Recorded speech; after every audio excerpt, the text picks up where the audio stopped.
Hey guys, welcome once again to exams card. तो आइए guys जानते हैं बिना देरी किए 9 मार्च 2022 की top 10 news, top 10 current affairs. But video की शुरुआत करने से पहले एक आपको मैं बहुत ही इंपॉर्टेंट बात बताना चाहता हूँ कि कल मैंने एक रिवीजन क्लास ली थी जिसमें मैंने 1 से लेकर 7 मार्च तक की करंट अफेयर्स डिस्कस किए थे, टॉप 25 क्वेश्चन डिस्कस किए थे। तो अगर आपने वो वीडियो नहीं देखा है तो उस वीडियो को जाकर जरूर देख लेना। ठीक है, आपका रिवीजन हो जाएगा डेली करंट अफेयर्स का। ठीक, वीडियो का लिंक आपको मिलेगा डिस्क्रिप्शन में और वीडियो के एंड में। ठीक है, शुरुआत करते हैं आज के करंट अफेयर्स की। देखिए, इसमें सबसे पहले शुरुआत करेंगे हम क्वेश्चन ऑफ द डे से। ठीक है, क्वेश्चन ऑफ द डे पूछ रहा है कि which of the following United nation agencies has its headquarter eight Paris. तो निम्नलिखित में से किस संयुक्त राष्ट्र एजेंसी का मुख्यालय पेरिस में है? यूनिसेफ, यूनेस्को, एफएओ या फिर डब्ल्यूटीओ। एफएओ है होता है food and agriculture organisation, WTO होता है वर्ल्ड ट्रेड ऑर्गेनाइजेशन। ठीक है, तो इन चारों में से कौन सी संस्था का जो हेडक्वार्टर है वो कहाँ पे है? पेरिस में। ये आपको बताना है। ठीक है, अगर आपको पता है तो कमेंट करके ज़रूर बताएं, और नहीं पता है तो वीडियो के एंड में मैं इसका आंसर तो आपको दूंगा ही दूंगा। ठीक है, साथ ही साथ ये भी बताऊंगा कि यूनिसेफ का कहाँ पे है, यूनेस्को का कहाँ पे है, एफएओ का कहाँ पे है और डब्ल्यूटीओ का। चारों ऑप्शन को हम डिटेल में जानेंगे। ठीक है, शुरुआत करते हैं करंट अफेयर्स के साथ। पहला करंट अफेयर जानते हैं क्या है। पहला करंट अफेयर्स बता रहा है कि रूस ने फेसबुक के खिलाफ कड़ी कार्रवाई करते हुए फेसबुक पर पूर्ण प्रतिबंध लगा दिया है। तो जैसा कि आप जानते होंगे, यूक्रेन और रशिया का भी विवाद चल रहा है, और रशिया का सबसे बड़ा काउंटर पार्ट कौन है? यूएस है, और यूएस की कंपनी है फेसबुक। इसलिए फेसबुक पे प्रतिबंध लगा दिया है रशिया ने। जानते हैं इस न्यूज़ के बारे में। रशिया ने फेसबुक के खिलाफ कड़ी कार्रवाई करते हुए देश में फेसबुक पर पूर्ण प्रतिबंध लगा दिया है। रूस की सेंसरशिप एजेंसी रोस्कोमनाज़ोर ने फेसबुक पर रूसी मीडिया के साथ भेदभाव करने के आरोप लगाया है। फेसबुक ने रूस पर आरोप लगाया है कि वह लाखों लोगों को विश्वसनीय सूचना से वंचित कर रहा है। फेसबुक पर बैन लगाने के बाद रूस ने ट्विटर पर भी कार्रवाई की है। ठीक है, नेक्स्ट। प्रधानमंत्री नरेंद्र मोदी ने किया छत्रपति शिवाजी महाराज की प्रतिमा का अनावरण। प्रधानमंत्री नरेंद्र मोदी ने पुणे महाराष्ट्र में महान मराठा योद्धा छत्रपति शिवाजी महाराज की एक लंबी प्रतिमा का अनावरण किया।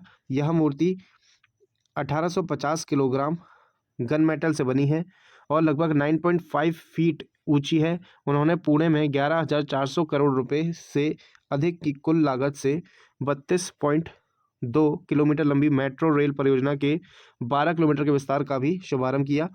पुणे मेट्रो भारत में पहली ऐसी परियोजना है जिसमें मेक इन इंडिया के तहत स्वदेशी रूप से निर्मित एल्यूमिनियम बॉडी कोच है।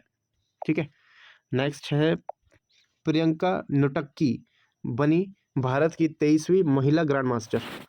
ठीक है, 19 वर्षीय प्रियंका नुटक्की ने एमपीएल की 47वीं राष्ट्रीय महिला शतरंज चैंपियनशिप में अपना अंतिम WGM मानदंड हासिल कर लिया है। वह भारत की 23वीं महिला ग्रैंड मास्टर बनी। वह आंध्र प्रदेश के विजयवाड़ा के रहने वाली हैं। प्रियंका नुटक्की ने जनवरी 2019 में अपना पहला WGM मानदंड हासिल किया और अगले 2 महीने में 2300 रेटिंग मानदंड को पार कर लिया। हालांकि बहुत सारे खिलाड़ियों की तरह कोविड-19 महामारी ने उनके खिताब की उम्मीदों में देरी की।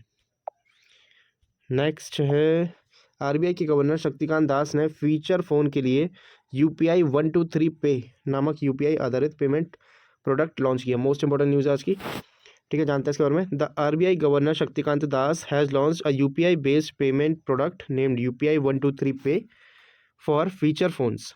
With this customers will be enable to do almost all transaction except scan and pay. तो स्कैन एंड पे के अलावा बाकी सारी चीज़ें ये कर पाएंगे। ठीक है, through feature phones and do not require internet connection for doing transactions. ठीक है, according to RBI there are over 400 million feature phone users in India. ठीक है, 400 मिलियन फीचर फोन के यूजर्स हैं इंडिया में। ठीक है, चलिए नेक्स्ट। श्रम मंत्रालय ने डोनेट अ पेंशन पहल शुरू की है। ठीक है, ये भी बहुत इंपॉर्टेंट है, जानते हैं इसके बारे में। केंद्रीय श्रम एवं रोजगार मंत्री भूपेंद्र यादव ने 7 मार्च 2022 को प्रधानमंत्री श्रम योगी मानधन PMSYM योजना के तहत दान ए पेंशन अभियान की शुरुआत अपने आवास से की और इसे अपने माली को दान कर दिया। ठीक है, माली जो गार्डनर होते हैं उसको दान कर दिया। ठीक है, नई पहल के तहत नागरिक अपने तत्काल सहायक कर्मचारियों जैसे घरेलू कामगारों, ड्राइवरों, सहायकों आदि के पेंशन फंड में प्रीमियम राशि दान करके योगदान कर सकते हैं। तो काफ़ी अच्छा इनिशिएटिव है। ठीक है, नेक्स्ट, RIL ने मुंबई में खोला भारत का पहला बड़ा व्यापार और सांस्कृतिक केंद्र। ठीक है, सबसे बड़ा व्यापार और सांस्कृतिक केंद्र कहाँ पे खोला गया है? मुंबई में। किसके द्वारा? RIL के द्वारा। RIL क्या है? Reliance industries limited. ठीक है, जानते हैं इस न्यूज़ के बारे में। रिलायंस इंडस्ट्रीज लिमिटेड RIL ने जियो वर्ल्ड सेंटर खोलने की घोषणा की है, जो भारत का सबसे बड़ा, सबसे प्रतिष्ठित बहुआयामी गंतव्य होगा, यानी कि मल्टी डिसिप्लिनरी डेस्टिनेशन होगा। ठीक है, काफ़ी सारी चीज़ें आपको वन स्टोर सॉल्यूशन, मतलब एक ही स्टोर में काफ़ी सारी चीज़ें आपको उपलब्ध कराई जाएगी। ठीक है, केंद्र जो मुंबई के बांद्रा कुर्ला कॉम्प्लेक्स में 18.5 एकड़ में फैला है और इसकी परिकल्पना रिलायंस इंडस्ट्रीज़ के निर्देशक और रिलायंस फाउंडेशन के संस्थापक अध्यक्ष नीता अंबानी ने की थी, और यह एक ऐतिहासिक व्यवसाय, वाणिज्यिक और सांस्कृतिक गंतव्य बनने के लिए तैयार है, जो भारत के लोगों को विश्व स्तरीय मील का पत्थर प्रदान करेगा। ठीक है, कुछ इस तरह का दिखेगा ये। ठीक, देख सकते हैं आप कितना ग्रांड है ये। ठीक है, नेक्स्ट जानते हैं न्यूज़ क्या है। नेक्स्ट न्यूज़ है, पाकिस्तान फिर से FATF की ग्रे लिस्ट में शामिल हो गया है। ठीक है, FATF क्या है? Financial action task force. Financial action task force, FATF। ठीक है, FATF ने इस बार भी कंगाल पाकिस्तान को ग्रे लिस्ट में बरकरार रखा है। FATF ने कहा कि पाकिस्तान के आतंकवादियों के विश्व पोषण और मनी लॉन्ड्रिंग को रोकने के लिए कोई कदम नहीं उठाए। FATF ने इस बार संयुक्त अरब अमीरात को भी ग्रे लिस्ट में शामिल किया है। यह संस्थान पूरी दुनिया में मनी लॉन्ड्रिंग, सामूहिक विनाश के हथियारों के प्रसार और टेरर फंडिंग पर निगाह रखती है। पाकिस्तान साल 2018 से ग्रे लिस्ट में शामिल है। ठीक है, नेक्स्ट है, अगर आपको वीडियो पसंद आ रही है, इन्फॉर्मेटिव लग रही है, तो प्लीज़ वीडियो को एक लाइक ज़रूर करें, और चैनल पे पहली बार है तो चैनल को सब्सक्राइब भी कर लें। ठीक है, और बेल आइकन को प्रेस करना नहीं भूलना है, ताकि जैसे ही डेली करंट अफेयर्स का हमारा वीडियो है, आपको सबसे पहले नोटिफिकेशन उसका मिल जाए। ठीक है, देखिए नेक्स्ट न्यूज़ है, भारत के डिजिटल इकोसिस्टम को बढ़ावा देने के लिए एक्सिस बैंक और एयरटेल का समझौता हुआ है। Axis Bank and Bharti Airtel have entered into a strategic partnership to strengthen the growth of the digital ecosystem in India through a range of financial solutions. The partnership will enable access to credit and various digital finance offering from Axis Bank for Airtel's over 340 million customers. These will include a first of its kind co-branded credit card, Airtel Axis bank credit card. तो Airtel Axis bank credit card भी इन्होंने launch किया है। ठीक है, with industry leading benefits, pre approved instant loans, buy now pay later offering and many more. तो काफ़ी सारी उसमें फैसिलिटीज़ रहेगी। ठीक है, एयरटेल और किसका साझेदारी हुई है? एक्सिस बैंक और एयरटेल की। ठीक है, काफ़ी सारे डिजिटल सॉल्यूशंस ये प्रोवाइड करेंगे कस्टमर्स को अपने। ओके, नेक्स्ट, माइक्रोसॉफ्ट हैदराबाद में भारत का सबसे बड़ा डेटा सेंटर क्षेत्र स्थापित करेगा। ठीक है, तो आज की सारी न्यूज़ आप देख रहे होंगे कितनी ज़्यादा इंपॉर्टेंट है, और इनके आगामी एग्जाम में आने की भी बहुत ज़्यादा चांसेस हैं। ठीक है, तो इसका PDF पाने के लिए आप हमारा टेलीग्राम चैनल एग्जाम्स कार्ड का ज़रूर ज्वाइन कर लेना। वहाँ पे आपको इसकी PDF मिल जाएगी। ठीक है, आपको जिस भी तरह से इसको रीड आउट करना है, इंग्लिश हिंदी में आप रीड आउट कर सकते हैं। ठीक है, अपने नोट्स भी बना सकते हैं खुद से। नेक्स्ट जानते हैं, tech giant Microsoft has announce to set up its 4th data centre in India in Hyderabad Telangana. तो कहाँ पे बनेगा? हैदराबाद तेलंगाना में बनेगा इनका माइक्रोसॉफ्ट का 4th data centre. Hyderabad data centre will be one of the largest data centres in India and will operation by 2025। तो 2025 से ये सक्रिय हो जाएगा, ऑपरेशनल हो जाएगा। Microsoft already has a data centre in 3 Indian regions in Pune, Mumbai और चेन्नई। तो इससे पहले पुणे, मुंबई और चेन्नई में भी इनके डेटा सेंटर्स थे। अब सबसे बड़ा बन रहा है कहाँ पे? हैदराबाद में। ठीक है, the new data centre will add to the growing demand for Microsoft cloud services from both private enterprises as well as government sectors. ठीक है, नेक्स्ट, IRCTC के साथ साझेदारी करके पेटीएम डिजिटल टिकटिंग सेवाएं प्रदान करेगा। ठीक है, तो किस किस का टाइप हुआ है? IRCTC और पेटीएम का। ठीक है, जानते हैं इसके बारे में। Digital payment company Paytm announce that it has expanded its partnership with Indian Railway Catering and Tourism Corporation. तो IRCTC का फुल फॉर्म क्या होता है? Indian Railway Catering and Tourism Corporation to provide customers with automatic ticket vending machine. तो automatic ticket vending machine provide करेंगे। ठीक है, ये दोनों मिलके installed at railway station across the country. तो सारे ही रेलवे स्टेशनों पे ये टिकट वेंडिंग मशीन्स लगाएंगे। ठीक है, न्यू दिल्ली पे तो लगी हुई है, और भी कई सारे स्टेशन पे लगी हुई है।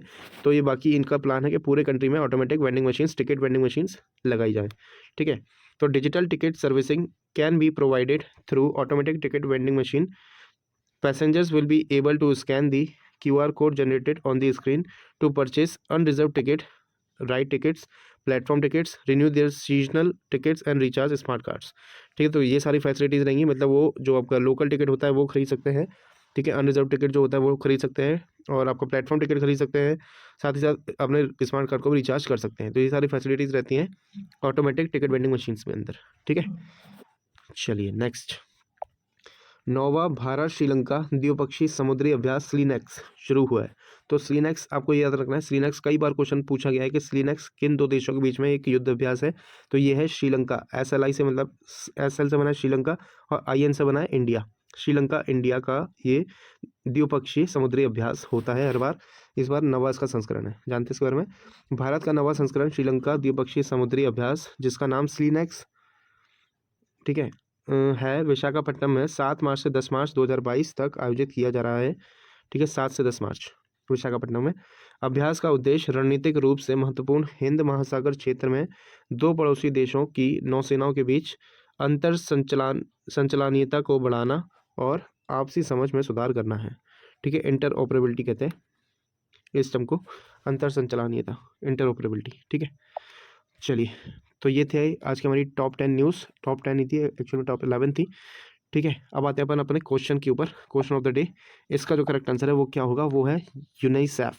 ठीक है, यूनिसेफ का हेडक्वार्टर है कहाँ पे, सॉरी यूनिसेफ नहीं है, यूनेस्को का है ना, यूनेस्को का है. गलत हो गया ये आंसर. इसका जो करेक्ट आंसर है वो है यूनेस्को. यूनेस्को का हेडक्वार्टर है कहाँ पे, पेरिस में. ठीक है, यूनेस्को का हेडक्वार्टर पेरिस में है. यूनिसेफ का कहाँ पे है, यूनिसेफ का है न्यूयॉर्क में. ठीक है, यूनिसेफ का है न्यूयॉर्क में. न्यूयॉर्क कहाँ पड़ता है, USA में. ठीक, और FAO का कहाँ पे है, रोम इटली में है. Food and agriculture organisation Rome Italy में है इसका. ठीक है, FAO का. और WTO का कहाँ है, जिनेवा में है. Geneva Switzerland. ठीक है, स्विट्ज़रलैंड. गलत हो गया था आंसर. ठीक है, तो याद रखेंगे यूनिसेफ का कहाँ पे है, न्यूयॉर्क में है. यूनेस्को का पेरिस में है. FAO का रोम इटली में. WTO का जिनेवा स्विट्ज़रलैंड में. ठीक है, क्लियर. चलिए, तो ये था आज का हमारा वीडियो. अगर आपको सेशन पसंद आया तो प्लीज़ वीडियो को लाइक ज़रूर करना, कमेंट करना, साथ ही साथ शेयर ज़रूर करना जितना ज़्यादा हो सके अपने दोस्तों के साथ, रिलेटिव्स के साथ जो भी एग्जाम्स की तैयारी कर रहे हैं.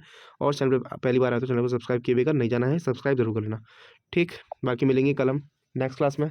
Till then take care, bye bye.